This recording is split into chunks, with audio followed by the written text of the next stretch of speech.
एक commercial plane 57 passengers को लिए एक छोटी सी फ्लाइट पर निकलता है, लेकिन उड़ान भरने के कुछ ही मिनटों बाद अचानक से रेडार से गायब हो जाता है। कुछ समय तक लोग इसके बारे में बात करते हैं, लेकिन फिर समय बीतने के साथ भूल जाते हैं। मगर लोगों को असली झटका तब लगता है जब 37 साल बाद ये प्लेन अपनी डेस्टिनेशन पर लैंड करता है। दरअसल मैं बात कर रहा हूँ अमेरिका की फ्लाइट 914 के बारे में, जिसे एविएशन हिस्ट्री का सबसे रहस्यमय हादसा माना जाता है। तो क्या है इस फ्लाइट से जुड़ा रहस्य? कैसे ये प्लेन 37 सालों तक गायब रहने के बाद वापस जमीन पे उतरा और इसमें सवार लोगों का क्या हुआ? आइए इसके बारे में जानते हैं। 2 जुलाई 1955 का वो दिन अमेरिका के न्यूयॉर्क एयरपोर्ट पर सुबह के समय धूप खिली हुई थी और पैन अमेरिकन वर्ल्ड एयरवेज की फ्लाइट 914 उड़ान भरने के लिए तैयार हो रही थी। इस फ्लाइट में यूज किया जाने वाला MC डोनाल्ड डगलस DC-4 विमान पैसेंजर्स को लेकर मायामी एयरपोर्ट पर पहुंचने के लिए एकदम रेडी था। समय पर सभी 57 पैसेंजर्स और 4 क्रू मेंबर्स इस प्लेन में सवार होते हैं और प्लेन एयरपोर्ट से टेक ऑफ करता है।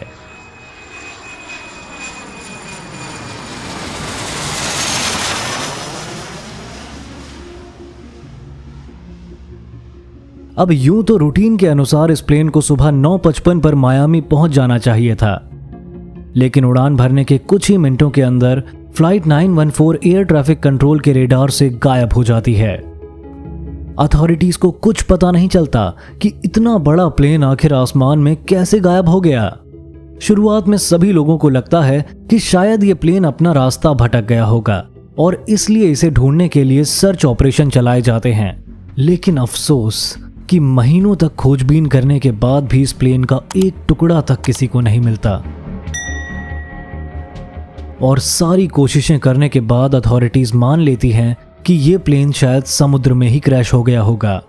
ऐसा मानकर प्लेन में सवार सभी पैसेंजर्स और क्रू मेंबर्स की फैमिली को एयरलाइन के द्वारा मुआवजा दिया जाता है। समय बीतता है और लोग धीरे धीरे इस इंसिडेंट के बारे में भूल जाते हैं।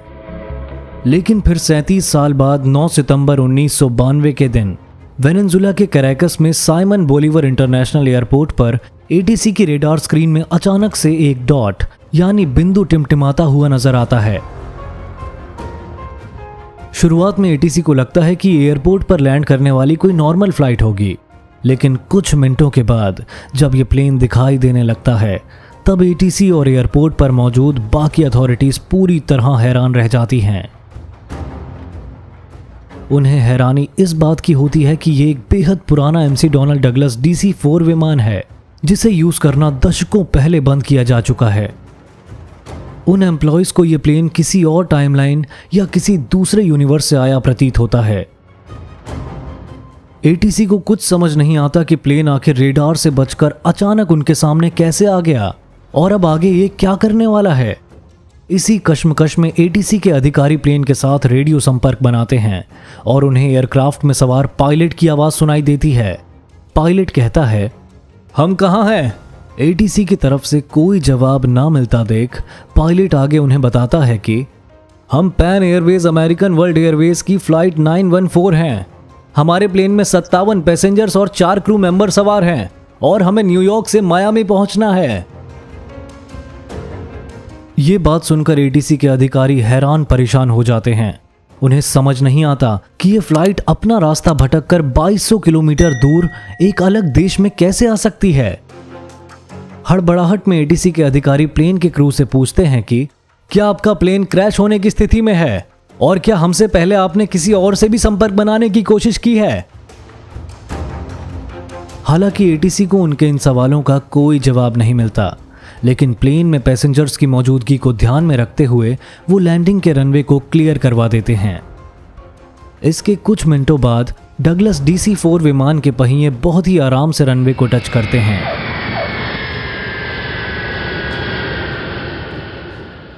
और बिना किसी परेशानी के ये प्लेन कैराकस के इस एयरपोर्ट पर लैंड कर जाता है।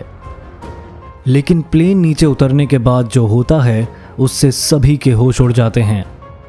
दरअसल प्लेन रुकने के बाद पायलट फिर से ATC को कनेक्ट करके उनसे ये कहता है कि उन्हें 2 जुलाई 1955 के दिन सुबह 9:55 पर मायामी में पहुंचना था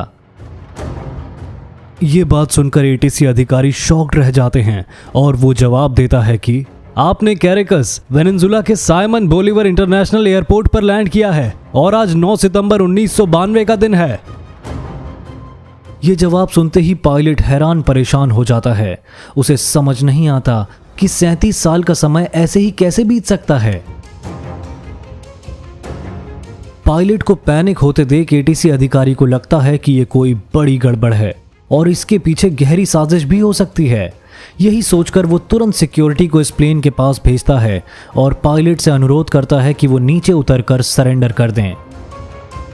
लेकिन इससे पहले सिक्योरिटी गार्ड्स उन तक पहुंचते पायलट कहता है कि कोई भी हमारे करीब आने की कोशिश मत करना, हम यहां से जा रहे हैं। उसके इतना कहते ही प्लेन का इंजन फिर से स्टार्ट होता है और फ्लाइट 914 एक बार फिर आसमान में उड़ते ही रेडार से गायब हो जाती है।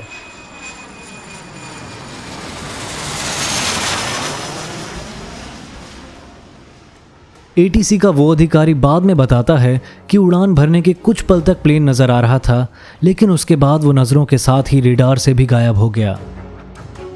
नेशनल सिक्योरिटी का मामला होने के नाते फ्लाइट 914 को ढूंढने के लिए 3 जेट विमानों को भी उनके पीछे भेजा जाता है, लेकिन घंटों तक ढूंढने के बाद भी इस पुराने प्लेन का आकाश में कोई अता पता नहीं चलता। ऐसा लगता है मानो इस हवाई जहाज को आकाश ने निगल लिया हो। हताश होकर सभी जेट विमान वापस आ जाते हैं, मगर कैरेकस से रवाना होने के कुछ घंटों बाद ही फ्लाइट 914 रहस्यमय तरीके से अपनी मंजिल यानी मायामी एयरपोर्ट पर लैंड करती है।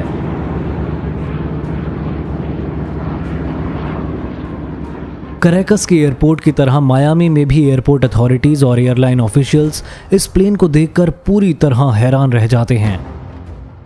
इतने पुराने प्लेन को एक रूटीन फ्लाइट की तरह लैंड करते हुए देखकर उन्हें अपनी आंखों पर विश्वास नहीं होता।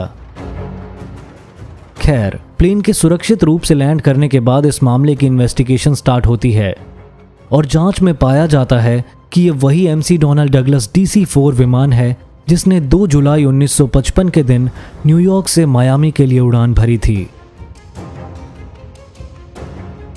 इस केस की जांच कर रहे इन्वेस्टिगेटर्स प्लेन के क्रू और पैसेंजर से ढेर सारे सवाल पूछते हैं, लेकिन उन लोगों से उन्हें कोई भी ऐसा जवाब नहीं मिलता जिससे उनके 37 साल बाद लौटने की गुत्थी सुलझ सके।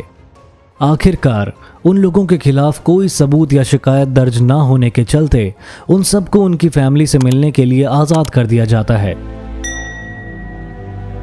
लेकिन जब ये लोग अपने घर पहुंचते हैं तो इस पूरे हादसे की सबसे अजीब और हैरान कर देने वाली चीज होती है।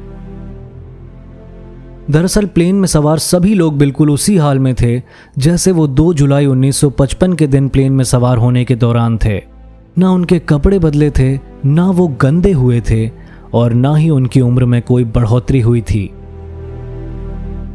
जबकि उन सभी की फैमिली मेंबर्स 37 साल बड़े हो चुके थे। इनके ओल्ड फैशन कपड़े देखकर लग रहा था मानो ये किसी फैंसी ड्रेस कंपटीशन का हिस्सा बनने जा रहे हों, क्योंकि 1992 में 1955 का फैशन पूरी तरह बदल चुका था।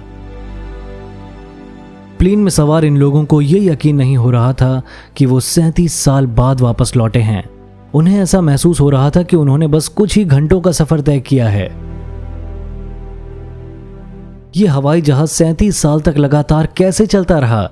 ये कहां गायब हो गया था? और ये प्लेन में मौजूद लोगों की उम्र क्यों नहीं बढ़ी? सवाल बहुत सारे थे, लेकिन जवाब किसी के पास नहीं था। इन लोगों के फैमिली मेंबर्स इन्हें वापस पाकर खुश तो थे, लेकिन उनसे कहीं ज्यादा हैरान भी थे, क्योंकि कई परिवारों में माता पिता और बच्चों की उम्र बराबर हो गई थी। इस हादसे पर बहुत जांच की गई, लेकिन आज तक इसके होने की असली वजह का पता कोई नहीं लगा पाया। कोई नहीं जानता कि फ्लाइट 914 के साथ आखिर क्या हुआ था। कुछ लोग इसके पीछे टाइम ट्रैवल को जिम्मेदार मानते हैं। उनका कहना है कि इस प्लेन ने किसी तरह टाइम ट्रैवल कर लिया था, जिसकी वजह से इसमें बैठे किसी भी इंसान की उम्र नहीं बढ़ी। साथ ही कुछ लोग इसे बरमूदा ट्रायंगल से जोड़ते हैं। उनका मानना है कि यह प्लेन बरमूदा ट्रायंगल में गुम हो गया होगा, क्योंकि वहां प्लेन के गुम होने की घटनाएं पहले भी हो चुकी हैं। वहीं कुछ लोग ये भी कहते हैं कि फ्लाइट 914 शायद गलती से किसी दूसरी टाइमलाइन या किसी दूसरे डायमेंशन में गुम हो गई।